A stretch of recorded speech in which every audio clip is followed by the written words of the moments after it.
एक बार की बात है, एक लड़का अपनी ज़िंदगी में बहुत परेशान था। घर की सारी जिम्मेदारियां उसी पर थी और इसी वजह से वह अपने आप को भी ज़्यादा टाइम नहीं दे पाता था और बस दिन रात काम किया करता था। वो अपने दोस्त और फैमिली वालों को भी टाइम नहीं दे पाता था। उसके जो दोस्त थे वो घूमने जाया करते थे, लेकिन वह नहीं जा पाता था और इसी वजह से उसकी खुशी छीन सी गई थी। उसे भी नहीं पता था कि वो लास्ट टाइम कब दिल से खुश हुआ था, क्योंकि वह काम में बहुत उलझ सा गया था और उसकी मेंटल हेल्थ भी खराब हो रही थी। तो एक दिन वह एक बुजुर्ग बाबा के पास गया और उन्हें सारी बातें बताई कि मैं बहुत परेशान रहने लगा हूँ, खुद को भी टाइम नहीं दे पा रहा हूँ और जब मैं खुद के लिए टाइम निकालने का सोचता हूँ तो मुझे अपनी जिम्मेदारियाँ याद आ जाती है। मैं पागल सा हो गया हूँ, अब आप ही मुझे कोई रास्ता बताइए। वह बुजुर्ग बाबा उस लड़के को नदी के पास आने के लिए बोले। वह लड़का जब नदी के पास आया तो देखता है कि वह बुजुर्ग बाबा पहले से उसका इंतज़ार कर रहे थे। लड़का बाबा से बोलता है कि बताइए अब मुझे क्या करना है। तो बाबा बोले कि बताता हूँ, लेकिन पहले हमें नदी के उस साइड में जाना है, मतलब नदी के उस किनारे पे जाने के बाद मैं तुम्हें बताऊंगा कि तुम्हें क्या करना चाहिए।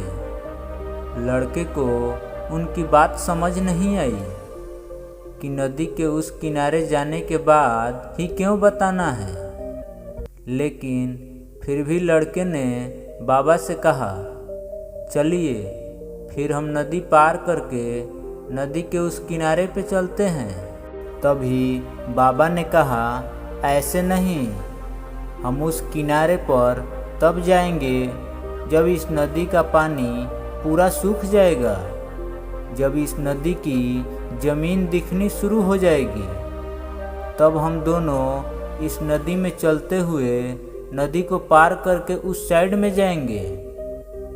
लड़के ने बाबा की तरफ देखते हुए कहा, बाबा आप यह क्या बोल रहे हैं? जब इस नदी का सारा पानी सूख जाएगा तब हम नदी पार करके उस साइड में जाएंगे।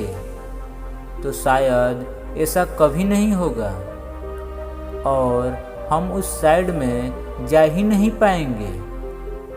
यह बात बोलते हुए वह लड़का समझ गया कि बाबा उसे क्या कहना चाहते हैं। बाबा ने उसकी तरफ देखा और मुस्कुराते हुए बोले कि यही चीज़ मैं तुम्हें समझाना चाहता हूँ कि तुम भी अपनी ज़िंदगी में यही सोच रहे हो कि जब मेरी सारी जिम्मेदारियाँ ख़त्म हो जाएगी तब मैं अपनी ज़िंदगी में एंजॉय करूँगा, अपने आप को टाइम दूँगा और तब मैं मज़े करूँगा।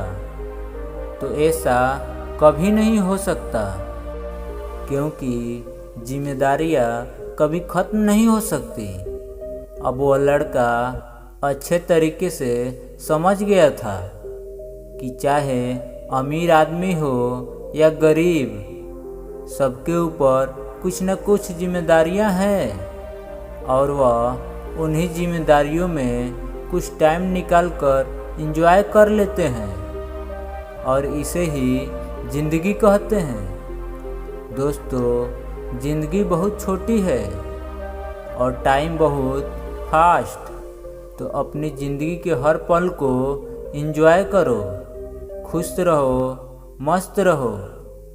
दोस्तों, कहानी अच्छी लगी हो तो वीडियो को लाइक, कमेंट और दोस्तों को शेयर ज़रूर करें।